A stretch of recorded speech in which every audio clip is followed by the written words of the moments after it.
ವೀಕ್ಷಕರಿಗೂ ನಮಸ್ಕಾರಗಳು. ನಾನು ನಿಮ್ಮ ಯೋಗ ಗುರು ಹನುಮಂತ್ ಮಾತಾಡ್ತಿರೋದು. ಇವತ್ತು ಶ್ರೀ ಪೂರ್ಣಬೋಧ ಯೋಗ ಮತ್ತು ಆಯುರ್ವೇದ ಕೇಂದ್ರ ಹಳಿಯಾಳದಲ್ಲಿ ಬಂದಿದ್ದೀವಿ. ಇಲ್ಲಿ ಬಹಳ ಎಕ್ಸ್ಪರ್ಟ್ ಆದಂಥ ವೈದ್ಯರು ನಾವು ಭೇಟಿ ಆಗ್ಲಿಕ್ಕೂ ಬಂದಿದ್ದೀವಿ. ಅವರು ಇವತ್ತು ನಮ್ಗೆ ಒಂದು ವಿಶೇಷವಾದ ವಿಷಯವನ್ನು ನಮ್ಗೆ ತಿಳಿಸ್ಕೊಡ್ಲಿಕ್ಕೆ ನಮ್ಮ ಜೊತೆ ಮಾತಾಡಲಿಕ್ಕಿದ್ದಾರೆ. ಏನು ವಿಶೇಷವಾದ ವಿಷಯ ಅಂದರೆ ನೀರು ಮತ್ತು ತುಪ್ಪ. ನೀರು ಮತ್ತು ತುಪ್ಪನ ಯಾವ ರೀತಿ ಸೇವಿಸಬೇಕು, ಯಾವಾಗ ಸೇವಿಸಬೇಕು, ಹೆಂಗೆ ಸೇವಿಸಬೇಕು ಅನ್ನೋದನ್ನು ಅವರು ನಮ್ಗೆ ತಿಳಿಸ್ಕೊಟ್ಟಿದ್ದಾರೆ. ಅವ್ರ ಹೆಸರು ಡಾಕ್ಟರ್ ಕಿರಣ್ ಸಾಳುಂಕೆ ಅಂತ ಹೇಳಿ. ಸುಮಾರು 15 ವರ್ಷದಿಂದ ಅವರು ವೈದ್ಯಕೀಯ ವೃತ್ತಿಯನ್ನು ಮಾಡ್ಕೊತ ಬಂದಿದ್ದಾರೆ. ಉತ್ತರ ಪ್ರದೇಶದಲ್ಲಿ ಅವರು ವೈದ್ಯಕೀಯ ವೃತ್ತಿಯನ್ನು ನಿರ್ವಹಿಸಿದ್ದಾರೆ. ಧಾರವಾಡದಲ್ಲಿ ಅವರು ವೈದ್ಯಕೀಯ ವೃತ್ತಿಯನ್ನು ನಿರ್ವಹಿಸಿದ್ದಾರೆ. ಸುಮಾರು ಕಡೆಗಳಲ್ಲಿ ಅವರು ವೈದ್ಯಕೀಯ ವೃತ್ತಿಯನ್ನು ನಿರ್ವಹಿಸಿ ಈ ಹಳಿಯಾಳ ನಗರದೊಳಗೂ ಕೂಡ ಅವರು ತಮ್ಮ ವೈದ್ಯಕೀಯ ಸೇವೆಯನ್ನು ಜನರಿಗೆ ಸಲ್ಲಿಸ್ತಿದ್ದಾರೆ. ಅವ್ರ ಜೊತೆಗೆ ಇವತ್ತಿನ ನಮ್ಮ ಒಂದು ಈ ಚರ್ಚಾ ವಿಷಯವನ್ನು ನೀರು ಮತ್ತು ತುಪ್ಪದ ಬಗ್ಗೆ, ಅದರ ಮಹತ್ವಗಳ ಬಗ್ಗೆ ತಿಳ್ಕೊಳ್ಳೋಣ. ಅವ್ರ ಕಡೆ ಹೋಗಿ ಅವ್ರು ಕೊಟ್ಟಾಗ ಆ ವಿಷಯ ಬಗ್ಗೆ ಚರ್ಚೆಯನ್ನು ಮಾಡೋಣ. ಎಲ್ಲ ವೀಕ್ಷಕರಿಗೂ ನಮಸ್ಕಾರ. ನಾನು ಇನ್ನೊಮ್ಮೆ ನಿಮ್ಮ ಮುಂದೆ ಡಾಕ್ಟರ್ ಎಲ್ ಕಿರಣ್ ಸಾಳುಂಕೆ, ಪೂರ್ಣಬೋಧ ಯೋಗ ಮತ್ತು ಆಯುರ್ವೇದ ಚಿಕಿತ್ಸಾಲಯ, ಹಳಿಯಾಳ. ಸರ್, ಇವತ್ತು ನೀವು ನೀರಿನ ಬಗ್ಗೆ ನಮ್ಗೆ ತಿಳಿಸ್ಕೊಡ್ತೀನಿ ಅಂತ ಹೇಳಿ, ನೀರಿನ ಬಗ್ಗೆ, ನೀರಿನ ಮಹತ್ವದ ಬಗ್ಗೆ ವೀಕ್ಷಕರಿಗೆಲ್ಲ ತಿಳಿಸ್ಕೊಡ್ತೀನಿ ಅಂತ ಹೇಳಿದ್ದೀವಿ. ಸರಿ, ಕೆಲವೊಂದಿಷ್ಟು ವೀಕ್ಷಕರಿಗೆ ಸಂಬಂಧಪಟ್ಟಂಥ ಪ್ರಶ್ನೆಗಳನ್ನು ನಾನು ನಿಮ್ಮನ್ನು ಕೇಳ್ತೀನಿ. ಸೊ ಅದಕ್ಕೆ ನೀವು ಉತ್ತರಗಳನ್ನು ಹೇಳಿ. ಎಲ್ಲರಿಗೂ ಒಂದು ಪ್ರಶ್ನೆನೇ ಇದೆ. ನೀರನ್ನು ಎಷ್ಟು ಸೇವನೆ ಮಾಡಬೇಕು, ನೀರನ್ನು ಯಾವಾಗ ಸೇವನೆ ಮಾಡಬೇಕು, ಎಷ್ಟು ಪ್ರಮಾಣದಲ್ಲಿ ಮಾಡಬೇಕು, ಬಿಸಿನೀರು ಮಾಡಬೇಕು, ತಣ್ಣೀರು ಮಾಡಬೇಕು, ಆಮೇಲೆ ಯಾವ ಕಾಲದಲ್ಲಿ, ಬೇಸಿಗೆ ಕಾಲದಲ್ಲಿ ಎಷ್ಟು ಮಾಡಬೇಕು, ಆಮೇಲೆ ಚಳಿಗಾಲದಲ್ಲಿ ಎಷ್ಟು ಮಾಡಬೇಕು, ಮಳೆಗಾಲದಲ್ಲಿ ಎಷ್ಟು ಮಾಡಬೇಕು, ಅದ್ರ ಬಗ್ಗೆ ತಿಳ್ಕೊಳ್ಳೋದು ಭಾಳ ಒಳ್ಳೆಯದೇ ಪ್ರಶ್ನೆ. ಎಲ್ಲರಿಗೂ ಅವಶ್ಯ ಇದೆ ಸರ್. ನೀರಿನ ಬಗ್ಗೆ ತಿಳಿಸ್ಕೊಡೋದಾದ ಸರ್, ನಾನು ಒಂದೇ ಪ್ರಶ್ನೆ, ನೀರಂದ್ರೆ ಏನು, ನೀರಿನ ಮಹತ್ವ ಏನು, ಅದ್ರ ಬಗ್ಗೆ ತಿಳಿಸ್ಕೊಡ. ಅದೇ ನೀರಿಗೆ ಹಲವಾರು ಹೆಸರುಗಳನ್ನ ನಾವು ಕರಿತೀವಿ. ಅಂಬು ಅಂತ ಕರೀತಾರೆ, ಆಪ್ ಅಂತ ಕರೀತಾರೆ, ಸಲೀಲ ಅಂತ ಕರೀತಾರೆ, ಪಯಹ ಅಂತ ಕರೀತಾರೆ. ಹೀಗೆ ಹಲವಾರು ಹೆಸರುಗಳಿಂದ ನೀರನ್ನ ಕರೆಯಲ್ಪಡ್ತೀವಿ. ಈಗ ಪಂಚಮಹಾಭೂತಗಳಲ್ಲಿ ನೀರಿಗೂ ಬಹಳ ಒಂದು ಮಹತ್ವವನ್ನು ಕೊಟ್ಟಿದ್ದಾರೆ. ಹೇಗೆ ಆಕಾಶ, ವಾಯು, ಅಗ್ನಿ, ಜಲ, ಪೃಥ್ವಿ. ಜಲನೂ ಒಂದು ಬಹಳ ಮುಖ್ಯವಾದಂಥ ಒಂದು ಪಂಚಮಹಾಭೂತ ತತ್ವ. ಅದರ ಮಹತ್ವ ಏನು ಸರ್, ಯಾವಾಗ ಸೇವಿಸಬೇಕು? ನೀರು ಅಂದಾಗ ನೀರು, ತಣ್ಣೀರು, ಬಿಸಿನೀರು ಯಾವಾಗ ಸೇವನೆ ಮಾಡಬೇಕು. ಈಗ ಸಾಮಾನ್ಯವಾಗಿ ನೀರನ್ನ ನಾವು ಸೇವನೆ ಮಾಡ್ಬೇಕಾದ್ರೆ ಸ್ವಲ್ಪ ಮಟ್ಟಿಗೆ ನೀರು ಕುಡಿಬೇಕು. ಜಾಸ್ತಿ ಒಂದೇ ಸರಿ ನೀರನ್ನ ಜಾಸ್ತಿ ಕುಡಿಯಬಾರ್ದು. ಪೂರ ಹೊಟ್ಟೆ ತುಂಬ ನೀರನ್ನ ಕುಡಿಬೇಕು. ಆಮೇಲೆ ನೀರು ಯಾವಾಗ ಸೇವನೆ ಮಾಡಬೇಕು? ಈಗ 3 ಥರದ ಸೇವನೆ ಮಾಡುವಂಥ ಒಂದು ಪದ್ಧತಿ.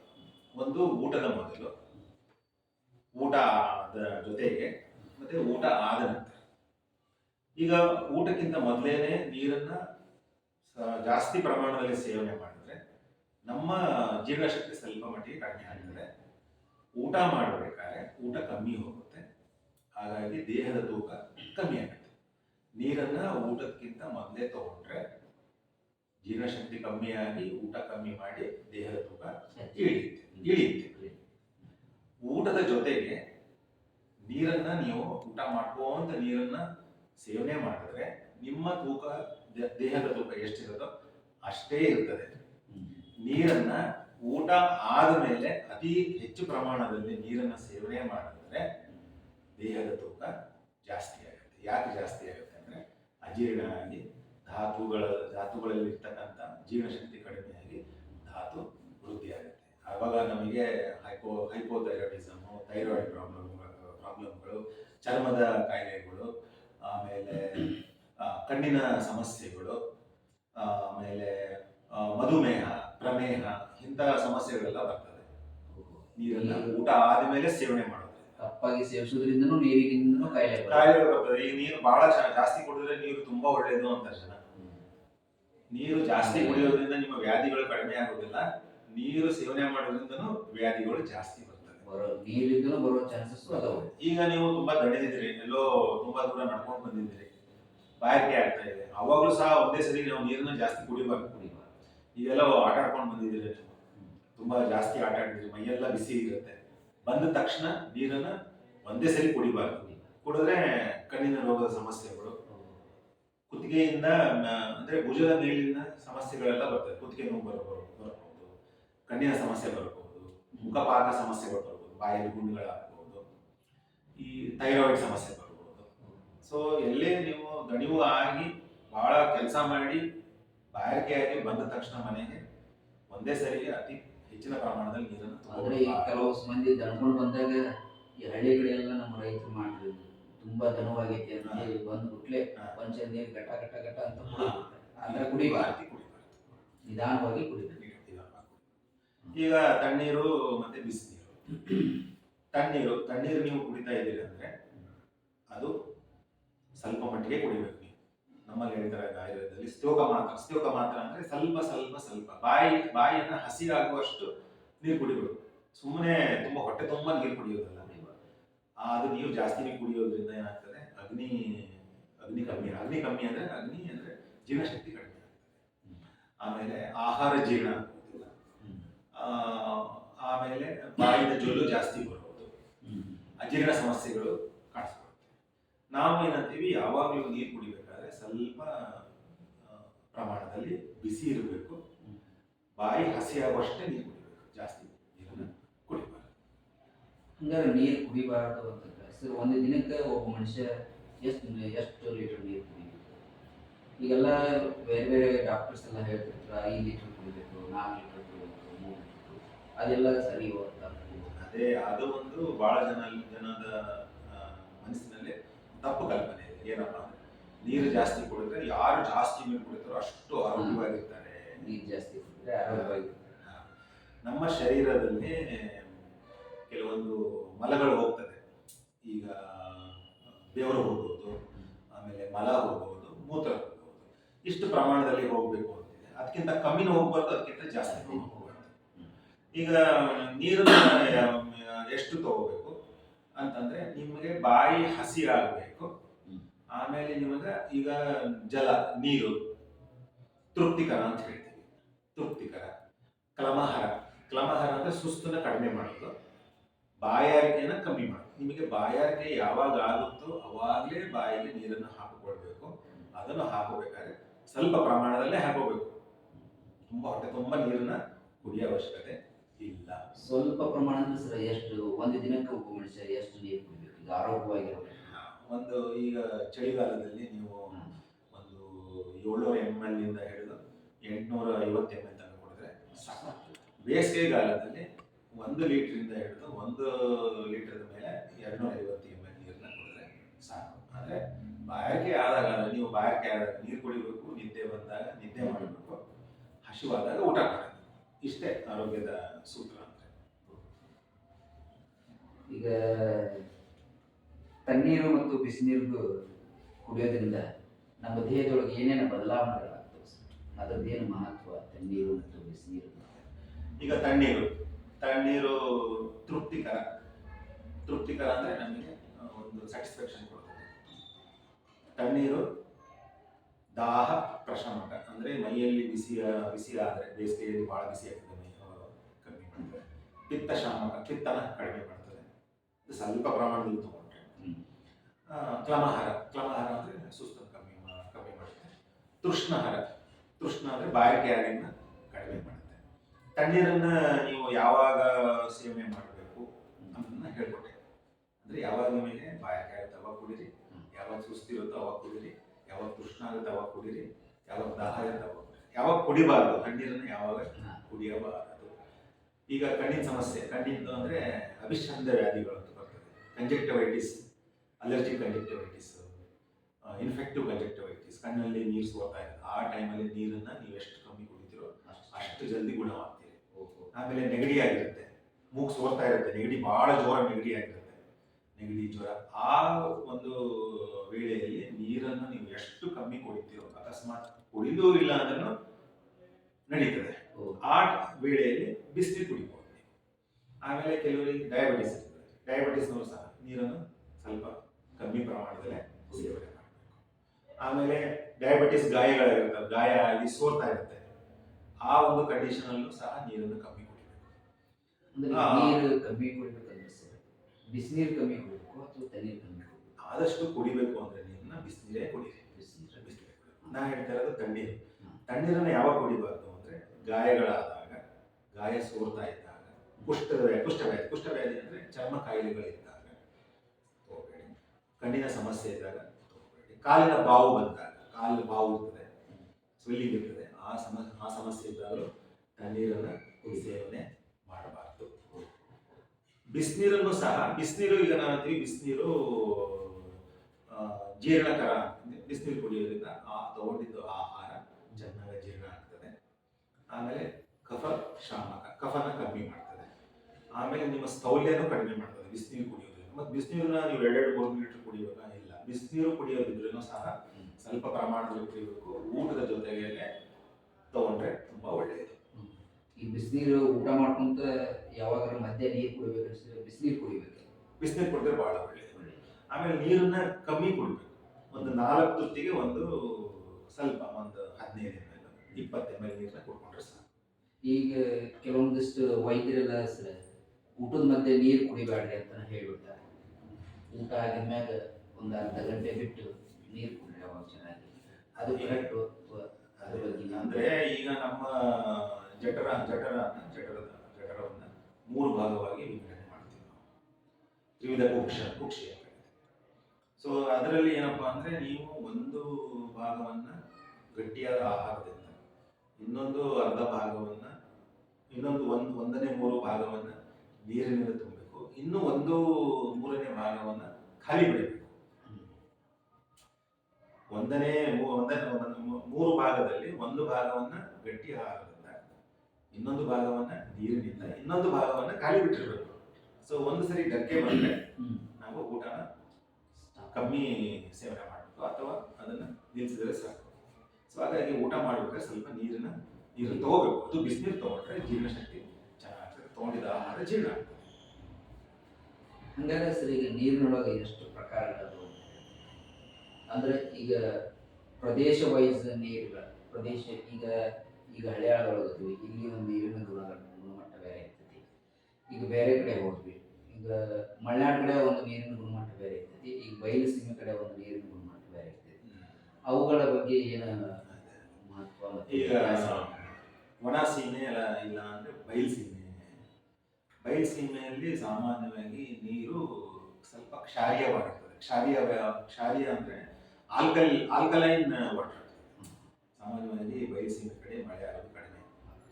ಸೊ ಮಣ್ಣಿನಲ್ಲಿ ಉಪ್ಪಿನಂಶ ಇರ್ತದೆ, ಆಲ್ಕಲೈನ್ ಇರ್ತದೆ. ಸೊ ಅಲ್ಲಿ ನೀರು ಅಂದ್ರೆ ಅಲ್ಲಿನ ಬೋರ್ವೆಲ್ ನೀರು, ಅಲ್ಲಿಯ ಬಾವಿಯ ನೀರು ನೀವು ಸೇವನೆ ಮಾಡಿದ್ರೆ ಅದು ಕ್ಷಾರೀಯವಾಗಿರ್ತದೆ. ಅಂತ ನೀರನ್ನ ಸೇವನೆ ಮಾಡಿದ್ರೆ ದೇಹದ ತೂಕ ಕಡಿಮೆ ಆಗುತ್ತೆ, ಮಧುಮೇಹನ ಕಮ್ಮಿ ಮಾಡುತ್ತೆ, ಮೈಯಲ್ಲಿ ಇರ್ತಕ್ಕಂಥ ಎಕ್ಸೆಸಿವ್ ಫ್ಯಾಟ್ ಅನ್ನ ಕಮ್ಮಿ ಮಾಡುತ್ತೆ.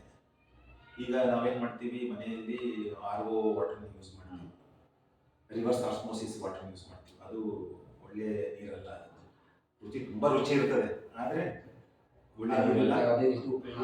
ಅದರಿಂದ ನಿಮ್ದು ಆಮ್ಲಪಿತ್ತ ಕಂಡೀಷನ್ ಜಾಸ್ತಿ ಮಾಡುತ್ತೆ. ಆಮ್ಲಪಿತ್ತ ಅಂದ್ರೆ ಬಾಯಲ್ಲಿ ಹುಳಿ ನೀರು ಬಂದಾಗ ಅಜೀರ್ಣ, ಯಾಕಂದ್ರೆ ಅದು ನೀರು ರುಚಿ ಇರ್ತದೆ, ಜಾಸ್ತಿ ಸೇವನೆ ಮಾಡ್ತೀವಿ. ಸೊ ಹಾಗಾಗಿ ಜಾಂಗ್ಲ ಪ್ರದೇಶ ಅಂದ್ರೆ ಬಯಲು ಸೀಮೆ, ಒಣ ಸೀಮೆ ನೀರು ಒಳ್ಳೆಯದು, ದೇಹದ ತೂಕ ಕಮ್ಮಿ ಮಾಡಲಿಕ್ಕೆ. ವಾತಕರ ಜಾಸ್ತಿ ಸೇವನೆ ಮಾಡಿದ್ರೆ ಸ್ವಲ್ಪ ಜಾಯಿಂಟ್ಸ್ ಅಲ್ಲಿ ಪೇನ್ ಎಲ್ಲ ಬರ್ಬೋದು. ಈಗ ಮಲೆನಾಡಲ್ಲಿ ಸಿಗುವಂತ ನೀರು, ಮಲೆನಾಡಲ್ಲಿ ಏನಾಗ್ತದೆ ಅಂದ್ರೆ ಬಹಳ ಜಾಸ್ತಿ ಕಾಡು ಇರ್ತದೆ, ತುಂಬಾ ಗಿಡ ಮರಗಳೆಲ್ಲ ಇರ್ತದೆ. ಅಲ್ಲಿ ಇರ್ತಕ್ಕಂಥ ನೀರು ಗುರು ಅಂದ್ರೆ ನಿಮಗೆ ಜೀರ್ಣಶಕ್ತಿಗೆ ಹೆವಿ ಅಂತ, ಜೀರ್ಣ ಆಗೋದಿಲ್ಲ ನೀರು. ಸೊ ಹಾಗಾಗಿ ಆ ಮಲೆನಾಡಲ್ಲಿ ಇರ್ತಕ್ಕಂಥ ಜನರು ನೀರನ್ನ ಕಮ್ಮಿನೇ ಸೇವನೆ ಮಾಡಬೇಕು. ಅತಿ ಜಾಸ್ತಿ ಪ್ರಮಾಣದಲ್ಲಿ ಸೇವನೆ ಮಾಡೋದ್ರಿಂದ ಥೈರಾಯ್ಡ್ ಸಮಸ್ಯೆಗಳು, ಮಧುಮೇಹ ಮತ್ತೆ ಡಯಾಬಿಟಿಸ್ ಸಮಸ್ಯೆಗಳು ಜಾಸ್ತಿ ಬರ್ತದೆ, ಒಬೆಸಿಟಿ ಬರ್ತದೆ, ಕಣ್ಣಿನ ಸಮಸ್ಯೆಗಳು ಬರ್ತದೆ. ಸೊ ಅಲ್ಲಿ ಮಲೆನಾಡಲ್ಲಿ ಇರ್ತಕ್ಕಂಥ ಜನರು ನೀರನ್ನು ಸಾಮಾನ್ಯವಾಗಿ ಕಮ್ಮಿ ಪ್ರಮಾಣದಲ್ಲಿ ಸೇವನೆ ಮಾಡಬೇಕು. ಯಾಕಂದ್ರೆ ಅದು ಬಹಳ ಟೇಸ್ಟ್ ಇರೋದು, ನೀರು ಬಹಳ ಪ್ರಮಾಣದಲ್ಲಿ ತಗೊಂಡ್ಬಿಡ್ತೀವಿ. ಈಗ ಹಳಿಯಾಳ, ದಾಂಡೇಲಿ, ಅಳ್ನಾವರ ಆ ಕಡೆ ಎಲ್ಲ ನೀರಿನ ಟೇಸ್ಟ್ ತುಂಬಾ ಚೆನ್ನಾಗಿರ್ತದೆ. ಸೊ ಹಾಗಾಗಿ ಜಾಸ್ತಿ ಪ್ರಮಾಣದಲ್ಲಿ ಸೇವನೆ ಮಾಡಿದ್ರೆ ಬಹಳಷ್ಟು ವ್ಯಾಧಿಗಳು ಬರ್ತವೆ. ಇದು ಆಮೇಲೆ ಮಳೆಯ ನೀರನ್ನು ನಾವು ಮಹೇಂದ್ರ ಜಲ ಅಂತ ಕರಿತೀವಿ. ಮಹೇಂದ್ರ ಜಲ ಸೇವನೆ ಮಾಡೋದ್ರಿಂದ ಎಲ್ಲಾ ವ್ಯಾಧಿಗಳು ಕಮ್ಮಿ ಆಗುತ್ತೆ. ಕಣ್ಣಿನ ವ್ಯಾಧಿಗಳು, ತೂಕ ಕಡಿಮೆ ಆಗೋದು, ಆಮೇಲೆ ನೀರು ಬಹಳ ಲಘುವಾಗಿರ್ತದೆ, ಅಂದ್ರೆ ಜೀರ್ಣಶಕ್ತಿಗೆ ಬಹಳ ಜಲ್ದಿ ಜೀರ್ಣ ಆಗ್ತದೆ. ಆಯ್ತಾ? ಸೊ ಅದನ್ನ ಮಹೇಂದ್ರ ಜಲವನ್ನ ಸೇವನೆ ಮಾಡಬೇಕು. ಈಗ ನಾವು ಬಾವಿ ಅಂದ್ರೆ ನೀವು ಎಲ್ಲಿ ಮಲೆನಾಡಲ್ಲಿ ಇರ್ತಕ್ಕಂಥ ಬಾವಿನೋ ಇಲ್ಲ ಬಯಲುಸೀಮೆಯಲ್ಲಿ ಇರ್ತಕ್ಕಂಥ ಬಯಲುಸೀಮೆಯಲ್ಲಿ ಇರ್ತಕ್ಕಂಥ ಬಾವಿ ನೀರನ್ನ ನೀವು ಸೇವನೆ ಮಾಡಿದ್ರೆ ಅದು ಕ್ಷಾರೀಯವಾಗಿರ್ತದೆ, ಸ್ವಲ್ಪ ಸವಳಿರ್ತದೆ. ಆ ನೀರು ಸೇವನೆ ಮಾಡೋದು ತುಂಬಾ ಒಳ್ಳೆಯದು. ಬಾವಿ ನೀರು ಸೇವನೆ ಮಾಡೋದು ಒಳ್ಳೆಯದು. ಅನುಪದೇಶದಲ್ಲಿ ಇರ್ತಕ್ಕಂಥ ಬಾವಿ ನೀರನ್ನ ಸೇವನೆ ಮಾಡಿದ್ರೆ ಅದು ಸ್ವಲ್ಪ ಟೇಸ್ಟ್ ಜಾಸ್ತಿ ಇರ್ತದೆ, ಜೀರ್ಣಕ್ಕೆ ಸ್ವಲ್ಪ ಗುರು ಅಂದ್ರೆ ಹೆವಿ ಫಾರ್ ಡೈಜೆಷನ್ ಅಂತ ಹೇಳ್ತೀವಿ. ನೀರು ಸ್ವಲ್ಪ ಕಮ್ಮಿ ಸೇವನೆ ಮಾಡಿದ್ರೆ ಒಳ್ಳೆಯದು. ಡೈಜೆಷನ್ ಆಗಕ್ಕೆ ಸ್ವಲ್ಪ ಭಾಳ ತ್ರಾಸ ಆಗ್ತದೆ ಆ ನೀರು, ಮಲೆನಾಡಿನ ನೀರು. ಆಮೇಲೆ ನದಿಯ ನೀರು ಸಹ, ಈಗ ನದಿ ಎಲ್ಲೇ ಹರಿತದೆ. ಈಗ ನದಿಯಲ್ಲಿ ನಮ್ಮ ಕಾಳಿ ನದಿ ಮಲೆನಾಡಲ್ಲೇ ಅದು ಹರಿಯೋದು. ಕಾಳಿ ನದಿ ಅಂತ ಕರೀತಾರೆ ಅಂದ್ರೆ ಅಲ್ಲಿ ಅದು ನದಿ ಹರಿಯೋ ಜಾಗದಲ್ಲಿ ಕಲ್ಲುಗಳು, ಕಬ್ಬಿಣದ ಅಂಶಗಳು ಜಾಸ್ತಿ ಇರುತ್ತೆ. ಆ ಕಬ್ಬಿಣದ ಅಂಶಗಳು ನೀರಿನಲ್ಲಿ ಬಂದ್ಬಿಟ್ಟಿರುತ್ತೆ. ಸೊ ಅದನ್ನ ನಾವು ಮಿನರಲ್ ರಿಚ್ ವಾಟರ್ ಕರಿತೀವಿ. ಅದು ಕುಡಿಲಿಕ್ಕೆ ಬಹಳ ರುಚಿಕರ, ತೃಪ್ತಿಕರ, ಆಮೇಲೆ ಕ್ರಮಹರ, ಅಂದ್ರೆ ಸುಸ್ತು ಕಮ್ಮಿ ಮಾಡುತ್ತೆ, ಶಕ್ತಿ ಕೊಡುತ್ತೆ. ಸೊ ಹಾಗಾಗಿ ನಾವು ಪ್ರಮಾಣದಲ್ಲಿ ಕಮ್ಮಿನೇ ಸೇವನೆ ಮಾಡಬೇಕು. ಇದು ಮಹತ್ವ ಈ ಪ್ರದೇಶದ ಪ್ರಕಾರ ತಗೊಂಡ್ರೆ. ನೋಡಿ ವೀಕ್ಷಕರೇ, ಈ ಮಲೆನಾಡೊಳಗೆ ಇರುವಂಥ ಜನರು ನೀರನ್ನು ಸರಿಯಾಗಿ ಸೇವನೆ ಮಾಡಿ, ಬಯಲುಸೀಮೆ ಒಳಗಿರ್ತಕ್ಕಂಥ ಜನರು ಅಲ್ಲಿ ಕೂಡ ನೀವು ನೀರನ್ನು ಸರಿಯಾಗಿ ಸೇವನೆ ಮಾಡಿ. ಯಾಕಂದ್ರೆ ನೀರು ನಮಗೆ ಬಹಳ ಮುಖ್ಯವಾಗಿರ್ತಕ್ಕಂಥ ಒಂದು ಪ್ರತಿದಿನ ಜೀವನಕ್ಕೆ ಬೇಕಾಗಿರುವಂಥ ಮುಖ್ಯ ಒಂದು ಔಷಧಿ ಅಂತಲೇ ಹೇಳ್ಬೋದು. ಹಾಗಾಗಿ ಸರಿಯಾಗಿ ನೀವು ಆ ನೀರನ್ನು ಸೇವನೆ ಮಾಡಿ. ಅನಂತರ ಸರ್, ಈ ತುಪ್ಪದ ಬಗ್ಗೆ, ಮತ್ತು ತುಪ್ಪವನ್ನು ಯಾವಾಗ ಸೇವಿಸಬೇಕು, ಮತ್ತು ಯಾವ ತುಪ್ಪ ಸೇವಿಸಬೇಕು, ಎಷ್ಟು ಸೇವಿಸಬೇಕು, ಅದ್ರ ಬಗ್ಗೆ ಒಂದಿಷ್ಟು ಮಾಹಿತಿ. ಈಗ ತುಪ್ಪ ಒಂದು ನಾವು ಸ್ನೇಹ ಅಂತ ಕರಿತೀವಿ. ತುಪ್ಪ ಸ್ನೇಹ ಅಂದ್ರೆ ಯಾವುದೋ ದೇಹಕ್ಕೆ ಸ್ನೇಹತ್ವ ಅಂದ್ರೆ ಮೃದುತ್ವ ಅಂತ ಕೊಡುತ್ತದೆ. ಮಾರ್ಧವಕರ ಸಾಫ್ಟ್ನೆಸ್ ಕೊಡುತ್ತದೆ, ಮೈಗೆ ಸಾಫ್ಟ್ನೆಸ್ ಕೊಡುತ್ತೆ. ಮತ್ತೆ ಘೃತ 4 ಪ್ರಕಾರದ ಸ್ನೇಹಗಳಲ್ಲಿ ಒಂದು ಒಂದು ಘೃತ ಅಂದ್ರೆ ತುಪ್ಪ. ಆಮೇಲೆ ತೈಲ ಅಂದ್ರೆ ಈಗ ನಿಮ್ದು ಔಡ್ಲೆಣ್ಣೆ ಇರ್ಬೋದು, ಸಾಸಿವೆ ಎಣ್ಣೆ ಇರ್ಬೋದು, ಎಳ್ಳೆಣ್ಣೆ ಇರ್ಬೋದು ಅದು. ಆಮೇಲೆ ಬರ್ತದೆ ಹೊಸ ಅಂದ್ರೆ ಪ್ರಾಣಿಗಳಲ್ಲಿ ಸಿಗುವಂತ ಒಂದು ಕೊಬ್ಬಿನ ಅಂಶ. ಇನ್ನೊಂದು ಮಜ್ಜ ಅಂದ್ರೆ ಎಲುಬಿನಲ್ಲಿ ಇರ್ತಕ್ಕಂಥ ಒಂದು ಸ್ನೇಹ. ಈ ಸ್ನೇಹಗಳನ್ನು ನಾವು ವ್ಯಾಧಿಗಳ ಅನುಸಾರವಾಗಿ ಯೂಸ್ ಮಾಡ್ತೀವಿ. ಅಂದ್ರೆ ವಾತ ಜಾಸ್ತಿ ಇದ್ದಾಗ ನಾವು ಪ್ರಾಣಿಗಳ ಕೊಬ್ಬನ್ನು, ಇಲ್ಲ ಅಂದ್ರೆ ಮೂಳೆಯಲ್ಲಿ ಇರ್ತಕ್ಕಂಥ ಕೊಬ್ಬನ್ನು ನಾವು ಸೇವನೆ ಮಾಡ್ತೀವಿ. ಈಗ ತುಪ್ಪ ಅಂತ ಬಂದಾಗ ತುಪ್ಪ ಇದು ವಾತಶಾಮಕ, ವಾತನ ಕಮ್ಮಿ ಮಾಡುತ್ತೆ. ಆಮೇಲೆ ಮೇದ್ಯ ರಸಾಯನ ಅಂತ ಕರೀತೀವಿ. ಮೇದ್ಯ ರಸಾಯನ ಅಂದ್ರೆ ನಿಮ್ಗೆ ಜ್ಞಾಪಕ ಶಕ್ತಿಯನ್ನು ಜಾಸ್ತಿ ಮಾಡುತ್ತೆ. ಸೊ ಅದರೊಳಗೆ ತುಪ್ಪದಲ್ಲಿ ಎಲ್ಲಕ್ಕಿಂತ ಶ್ರೇಷ್ಠವಾದ ತುಪ್ಪ ಅಂದ್ರೆ ಗೋಘೃತ, ಅಂದ್ರೆ ಸಣ್ಣ ಗಿಡ್ಡು ಆಕಳದ ತುಪ್ಪವನ್ನ ನಾವು ಶ್ರೇಷ್ಠ ಅಂತ ಕರಿತೀವಿ. ಗಿಡ್ಡ ಆಕಳ ಇರಬೇಕು, ಮಲೆನಾಡು ಆಕಳ ಇರಬೇಕು, ಕಪ್ಪಗಿರಬೇಕು. ಈ ಆಕಳದ ತುಪ್ಪವನ್ನು ನಾವು ಶ್ರೇಷ್ಠ ತುಪ್ಪ ಅಂತ ಕರಿತೀವಿ. ಇದನ್ನು ತಗೊಳ್ಳೋದ್ರಿಂದ ಮೇದ್ಯ ರಸಾಯನ ಅಂದರೆ ಬುದ್ಧಿಶಕ್ತಿ ಚೆನ್ನಾಗಾಗ್ತದೆ. ಆಮೇಲೆ ವಾತ ಕಡಿಮೆ ಮಾಡುತ್ತೆ, ಆದರೆ ಕಫ ಜಾಸ್ತಿ ಮಾಡುವುದಿಲ್ಲ. ಪಿತ್ತನೂ ಕಮ್ಮಿ ಮಾಡುತ್ತೆ, ಮತ್ತು ನಿಮ್ಮ ಆಹಾರ ಜೀರ್ಣಶಕ್ತಿಯನ್ನು ಜಾಸ್ತಿ ಮಾಡುತ್ತೆ, ಬುದ್ಧಿಶಕ್ತಿಯನ್ನು ಜಾಸ್ತಿ ಮಾಡುತ್ತೆ. ಇದು ಎಲ್ಲ ವಯಸ್ಸಿನವರು ಎಲ್ಲ ಕಾಲದಲ್ಲೂ ನಾವು ಯೂಸ್ ಮಾಡ್ತೀವಿ. ಈಗ ತುಪ್ಪನ ಯಾವಾಗ ತಗೋಬೇಕು, ಯಾವಾಗ ತಗೊಂಡ್ರೆ ಏನೇನು ಆರೋಗ್ಯಕ್ಕೆ ಒಳ್ಳೆಯದಾಗುತ್ತೆ. ತುಪ್ಪ ತಗೋಬೇಕಾದ್ರೆ ಯಾವಾಗಲೂ ಕರಗಿಸ್ಬಿಟ್ಟೆ ತಗೋಬೇಕು. ತುಪ್ಪನ ಯಾವಾಗ ಬಿಸಿ ಮಾಡಿ ಕರಗಿಸೇ ತಗೋಬೇಕು. ಬೆಂಕಿಗೆ ಡೈರೆಕ್ಟಾಗಿ ಬಿಸಿ ಮಾಡಬೇಡಿ, ಬಿಸಿನೀರಲ್ಲಿಟ್ಟು ಬಿಸಿ ಮಾಡಿ ಕಲಿಸ್ಕೋಬೇಕು. ಡೈರೆಕ್ಟ್ ಬಿಸಿ ಮಾಡೋಂಗಿಲ್ಲ. ತುಪ್ಪ ಯಾವಾಗಲೂ ನಾವು ಅಂದರೆ ಯಾವಾಗ ಸೇವನೆ ಮಾಡಬೇಕು. ಈಗ ಊಟಕ್ಕಿಂತ ಮೊದಲು, ಊಟದ ಜೊತೆಗೆ, ಊಟ ಆದಮೇಲೆ. ತುಪ್ಪನ ಊಟಕ್ಕಿಂತ ಮೊದಲೇ ನಾವು ಸೇವನೆ ಮಾಡಿದ್ರೆ ನಿಮ್ಮ ದೇಹದ ತೂಕ ಕಮ್ಮಿ ಮಾಡುತ್ತೆ. ಈಗ ವೇಟ್ ಲಾಸ್ ಮಾಡೋರಿಗೆ ಹೌದು.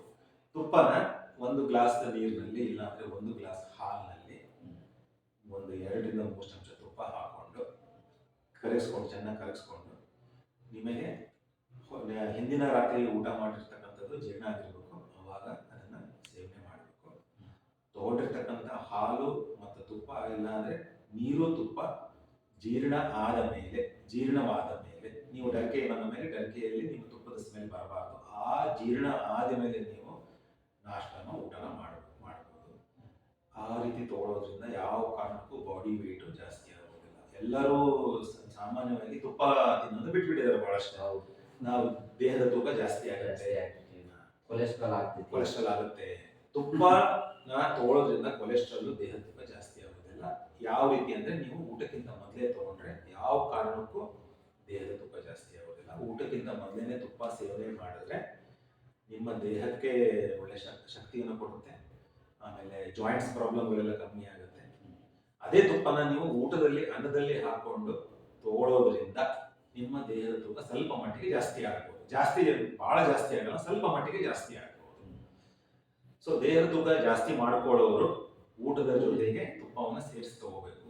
ಯಾರು ತೂಕವನ್ನು ಕಮ್ಮಿ ಮಾಡಬೇಕು ಅವರು ಊಟಕ್ಕಿಂತ ಮೊದಲೇನೆ ತುಪ್ಪವನ್ನು ಸೇವನೆ ಮಾಡಬೇಕು. ಈಗ ಊಟ ಆದ್ಮೇಲೆ ತುಪ್ಪ ಸೇವನೆ ಮಾಡಬೇಕು. ಇದಕ್ಕೆ ಸೇವನೆ ಮಾಡಬೇಕು.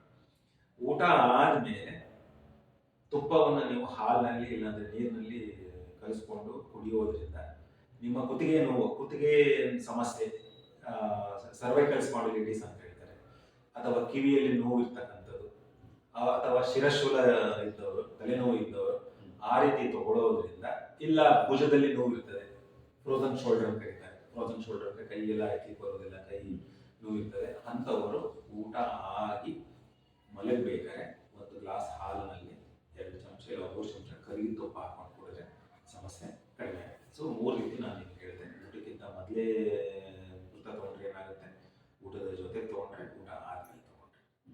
ಸೊ ಎಲ್ಲ